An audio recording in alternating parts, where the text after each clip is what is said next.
정치인들과 오세훈 서울시장이 최근 간담회를 열었는데요. 이 자리에서 오세훈 서울시장이 서울 지하철 5호선 김포 현장에 적극 협조하겠다는 입장을 밝힌 것으로 전해졌습니다. 인천시의회가 지역방송 활성화를 위한 토론회를 열었습니다. 토론회 참석자들은 지역방송의 역할과 이에 대한 인천시의 관심을 촉구했습니다. 부평구가 2050 탄소 중립에 동참했습니다. 인천시는 2050년까지 탄소 중립을 달성하기 위해 행정력을 집중한다는 방침입니다. 새로운 인천 중소기업 회장에 이순종 인천 가구협동조합 이사장이 선임됐습니다. 이 신임 회장은 경제단체와 유관기관의 소통과 화합을 강조했습니다.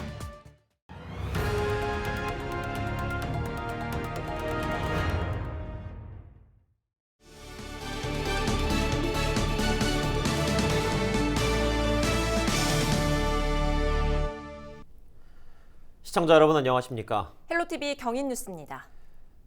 첫 소식입니다. 서울 지하철 5호선 김포 현장에 적극 협조하겠다는 오세훈 서울시장의 발언이 최근 정치권을 타고 흘러나왔습니다. 김포시가 서울시 공식 입장을 확인하겠다고 나서면서 난항을 겪던 5호선 김포 현장이 급물살을 탈지도 관심인데요. 간담회를 통해 오 시장 발언을 직접 확인한 홍철호 전 국회의원과 이 시간 이야기 나눠보겠습니다. 홍 전 의원과는 전화로 연결돼 있습니다. 의원님 반갑습니다. 얼마 전 오세훈 서울시장과 간담회를 통해서 서울 지하철 5호선 연장에 관한 이야기 나눴다고 들었는데요. 이 자리에서 구체적으로 어떤 내용이 오고 갔습니까? 해당 지자체만의 문제가 아니라 서울시 교통 혼잡과도 맞물려 있다는 데 대해서 서로 공감을 했고요. 예컨대 김포검단에서 교통체증이 많이 걸리는데 지하철 문제를 해결해 주지 않으니까 버스나 자가용이 더 많이 서울에 진입할 수밖에 없어요. 그래서 이쪽 서북권 교통 문제 해결은 서울 교통 문제 해결하고 맞닿아 있다. 근데 그 해결 방안의 단기적 방안의 하나로서 김포 한강선이 있고 그것은 이미 많이 진행돼 있는 것임에도 불구하고 김포시가 소극적으로 하고 있다는 것에 대한 답답함 이런 것에서 이제 대화가 많이 있었고요. 그렇군요. 이 간담회 자리에서 건폐장 이전 조건이 없는 서울 5호선 김포 연장에 적극 협조하겠다라는 오 시장 발언이 있었다고 했는데 구체적으로 어떤 발언이 더 나왔습니까? 광역철도 시행계획에 건폐장은 없어요. 그럼 무슨 얘기냐? 광역철도 망 계획에 김포 한강선이 들어가는 것이 우선이고요. 그러고 난 다음에 그것을 추진하다 보면 건폐장이 나와요. 그럼 그때 가서 이 문제를 어떻게 할 건지를 그때 가서 논의하면 되는 거고 그리고 한번 가보시겠대요. 그 현장을. 근데 자료로 봤을 때 한 9,000평 정도 되는 것을 가지고 왜 이것이 김포 분들이 어마어마한 교통 문제 해결에 답을 가지고 있는 키를 가지고 있는 김포 한강선하고 맞바꾸려고 하는지에 대한 것이 공감대가 돼 있는지도 확인을 좀 해봐야라 나한테 그렇게 말씀하시는 거거든요. 김포 시민들이 진짜 이것에 대해서 실체를 정확히 알고 계시는지 그래서 아마 조만간에 서울시장께서 그 현장을 가실 걸로 제가 알고 있어요. 네, 오 시장이 건폐장 이전 없이 협조하겠다는 이 발언 어떻게 좀 해석을 해볼 수가 있을까요? 김포 한강선 추진에 있어서 서울시가 건폐장 이전을 전제 조건으로 제시한 바가 없어요. 그런데 주변 지자체에서 먼저 건폐장은 안 받겠다. 이렇게 전제 조건을 먼저 주장을 하니까 주는 입장인 서울시는 수동적이 될 수밖에 없었다. 서울 지하철 5호선 연장, 즉 김포 한강선 사업 추진 과정에서 당연하게 한 5, 6년 시간이 흘러야 서울시도 그 일대 개발을 추진할 수 있게 돼요. 그러면은 그 다음 그 일대 개발 사업을 추진할 때 이 건폐장 문제는 거론되게 돼 있는 거거든요.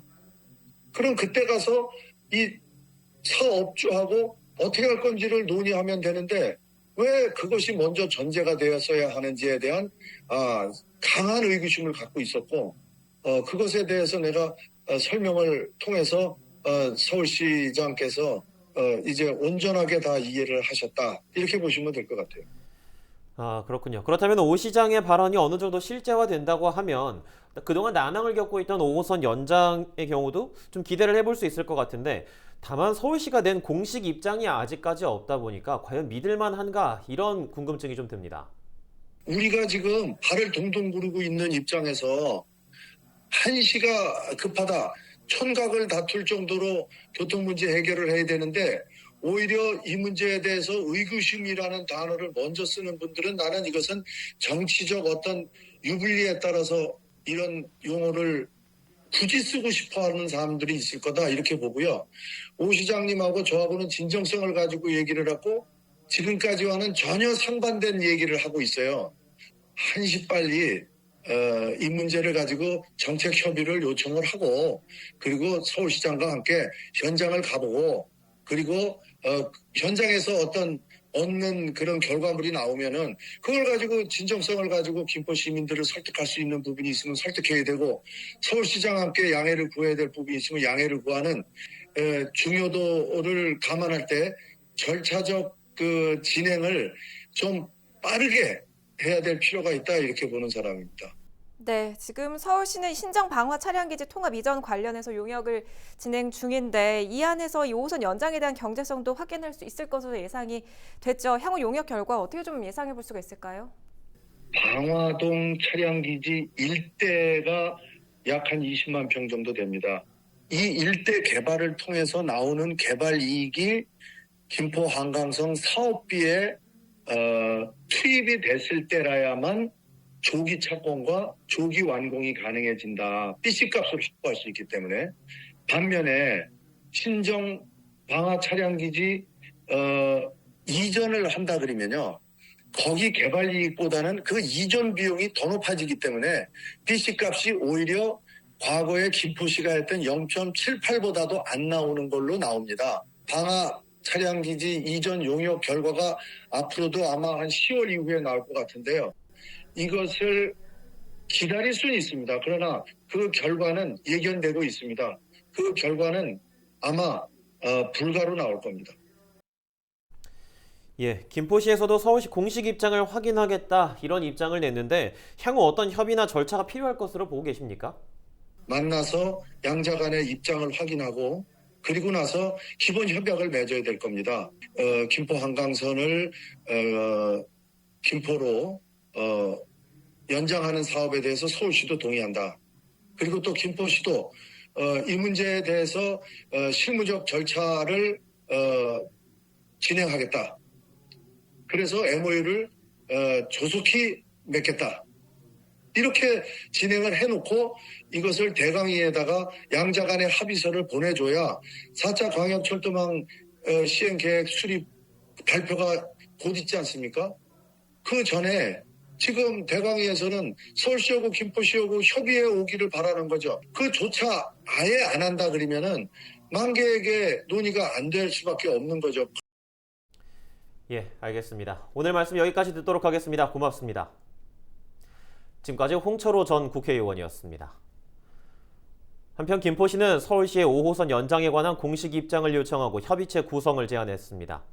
김포시는 건폐장 이전 조건 없는 서울 지하철 5호선 김포 연장에 적극 협조하겠다는 오세훈 서울시장의 발언에 대해 서울시 공식 입장을 요청했습니다.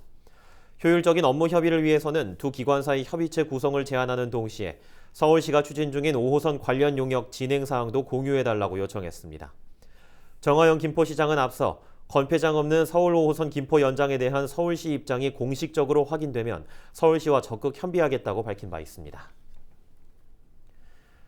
새로운 인천 중소기업 회장에 이순종 인천가구협동조합 이사장이 선임됐습니다. 이 회장은 지역 경제단체와 유관기관의 소통과 화합을 강조했습니다. 원태규 기자가 보도합니다.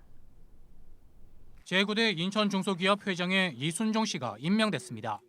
오중석 전임 회장은 이순종 신임 회장에게 지역 본보기를 이양합니다.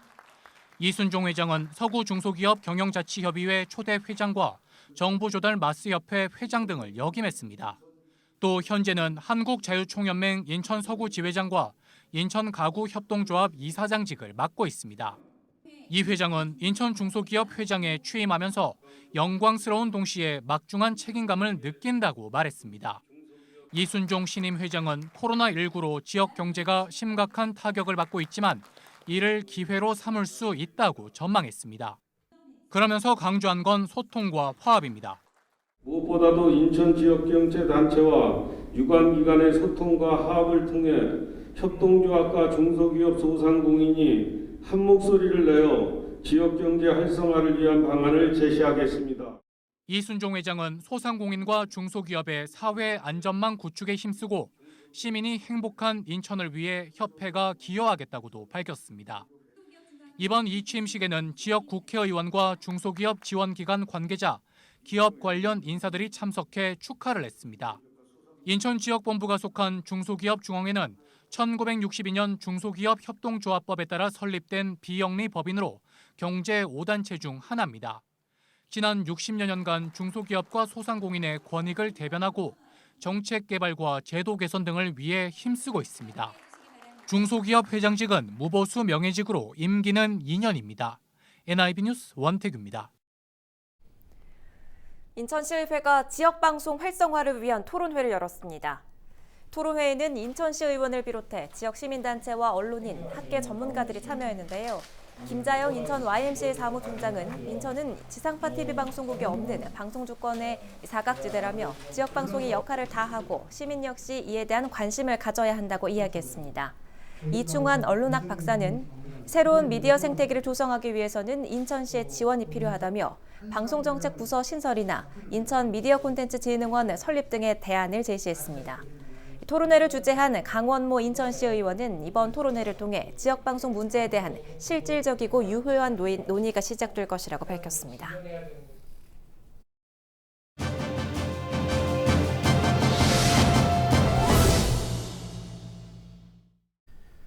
코로나19가 장기화되면서 많은 분들이 우울감을 호소하고 있습니다. 코로나 블루라고 하는 건데 코로나 블루가 또 어제 오늘 일은 아닙니다. 임명학 단국대 심리학과 교수와 관련된 이야기 나눠보죠. 교수님 안녕하십니까? 예, 안녕하세요. 반갑습니다.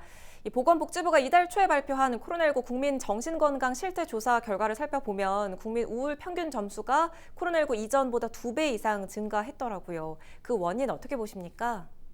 네, 말씀하신 국민 건강 실태조사를 보면요.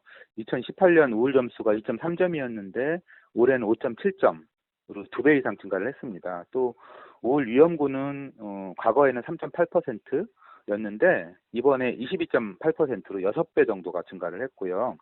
이렇게 이제 엄청난 증가를 보인 거는 분명히 코로나로 인한 어떤 심리적 스트레스가 가장 큰 원인이라고 봐야 됩니다. 코로나로 인한 이제 후유증을 좀 보시면 1차적으로는 사회적 고립이나 외로움, 불안이 있을 수 있고요. 또 이제 활동이 저하되면 우울감이나 무력감이 나타날 수가 있겠습니다. 또 2차적으로 보면 경제적인 어려움이나 사회관계가 단절되고요. 또 의료 지원 서비스나 복지 서비스가 악화되는 것이 원인이 될 수 있을 것입니다. 특히 20, 30대 젊은 층에서 우울감이 높은 것으로 조사가 됐는데 그 이유는 어디에 있다고 보십니까? 네, 그렇습니다. 앞서 말씀드린 국민정신건강 실태조사에서도 자살 생각이 3배 이상 증가를 했는데요. 특히 2030 세대가 20에서 25%로 다른 세대에 비해서 가장 높았습니다. 아무래도 이제 2030 세대가 심리적으로 가장 취약한 세대이기 때문인데요. 말씀하신 것처럼 2030 세대는 활동이 가장 왕성한 세대인데 코로나 때문에 활동 제한이 되니까 외로움이나 불안이나 무력감 등이 급증한 것으로 보입니다. 또 하나는 사실 이 2030 세대들이 막 경제적으로 사회생활을 시작해야 되는 세대인데요. 시작도 못하고 좌절감이나 상실감이 크게 나타나는 것 때문입니다. 네, 그리고 이 생계형 범죄도 많이 늘었다는 조사 결과가 있습니다. 복지 사각지대를 위한 사회 보호망도 좀 더 탄탄해져야 할 것 같은데요. 어떻게 보십니까? 네, 그렇습니다. 우리나라에서도 범죄나 생계형 범죄가 늘어났다라는 기사가 나왔는데요. 사실 범죄 공격성은 동전의 이제 앞뒷면처럼 우울이랑 같은 원인을 가지고 있습니다. 분노가 이제 안으로 향하면 우울이 되고요. 밖으로 향하면 타인에 대한 폭력이나 범죄가 나타나기 때문인데요. 코로나가 자꾸 지속이 되면서 사회가 양극화되고 말하자면 부익부 빈익빈이 더 심각해졌습니다. 그래서 저소득층의 생계형 범죄가 늘어날 수밖에는 없고요. 제 생각에 이러한 이제 문제를 해결하기 위해서는 사회적 약자나 취약층에 대해서 의료 서비스, 복지 서비스 지원이 훨씬 더 강화가 돼야 됩니다.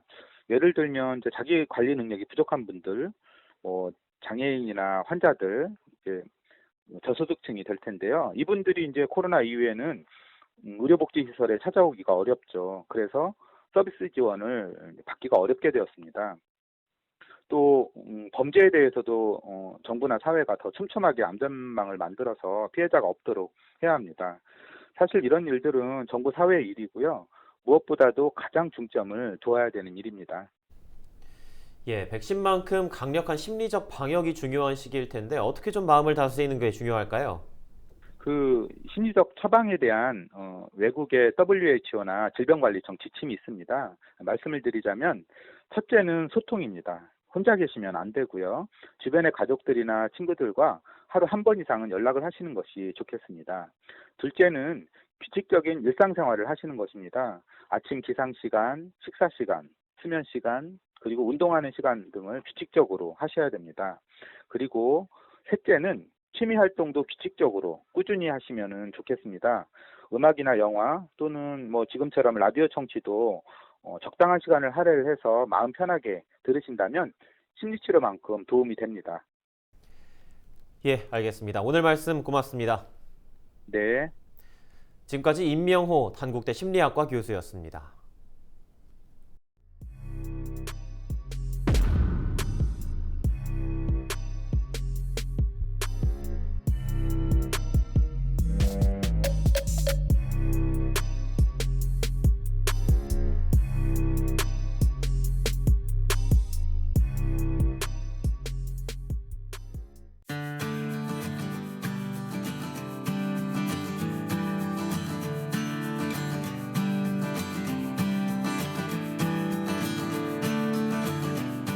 그냥 계속 열었으면 좋겠어요.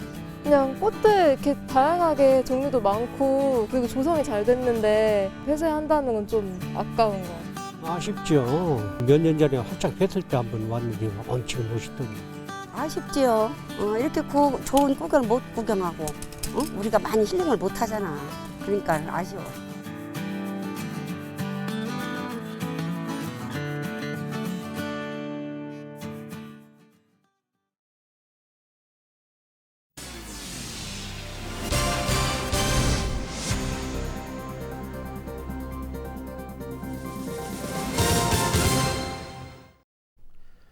부평구가 2050 탄소 중립에 동참했습니다. 부평구는 지난 24일 2021 P4G 서울 정상회의의 사전 행사로 열린 탄소 중립 실천 특별 세션에 참여해 지방정부 240여 곳과 함께 탄소 중립을 선언했습니다. 부평구는 이번 선언을 계기로 2050년까지 탄소 중립을 달성하기 위해 노력하며 탄소 중립이란 온실가스 배출을 최대한 줄이고 산림 등 탄소 흡수원을 늘려 온실가스 순 배출량을 0으로 만드는 것을 의미합니다. 부평구는 그동안 부평 굴포놀이 기후변화 체험관을 운영하고 탈석탄 금고를 선언하는 등 탄소를 줄이기 위해 다양한 활동을 펼쳐왔습니다. 이외에도 부평구민 실천 메시지 15개를 선정해 생활 속 탄소 중립 실천 문화를 조기 정착시키는 데 집중할 방침입니다. 24일 오후 3시 20분쯤 인천시 서구 대곡동의 한 몰딩 제품 제작 공장에서 불이 났습니다. 화재로 2층짜리 공장 건물 등이 불에 탔고 다행히 인명피해는 없었습니다. 특히 화재 직후 치솟은 연기 때문에 소방당국에는 모두 39건의 신고가 이어졌습니다. 한때 인접지역 소방 인력이 모두 동원되는 대응 2단계가 발령되기도 했습니다. 소방당국은 정확한 화재의 원인을 조사하고 있습니다. 이재희 아나운서 혹시 세금 먹는 하마 물티슈라는 말 들어보셨나요? 물티슈가 세금을 먹는다고요? 예, 변기에 버려지는 물티슈 때문에 전국적으로 세금 수십억 원이 낭비되고 있다고 합니다. 물티슈가 종이가 아니고 플라스틱 성분이기 때문에 녹지 않고 하수관을 막기 일쑤라는 거죠. 그래서 하수관 뚫는 비용이 그렇게 많이 든다는 이야기군요. 그렇습니다. 하수를 처리하는 데 걸리는 시간도 많이 걸리고 비용도 늘어난다는 겁니다. 아무 생각 없이 변기에 버리는 물티슈, 결국 세금을 변기에 쏟아붓는 것과 마찬가지겠네요. 물티슈를 변기가 아닌 휴지통에 버려야 한다는 점 기억하시기 바랍니다. 네, 이상으로 뉴스를 모두 마칩니다. 고맙습니다.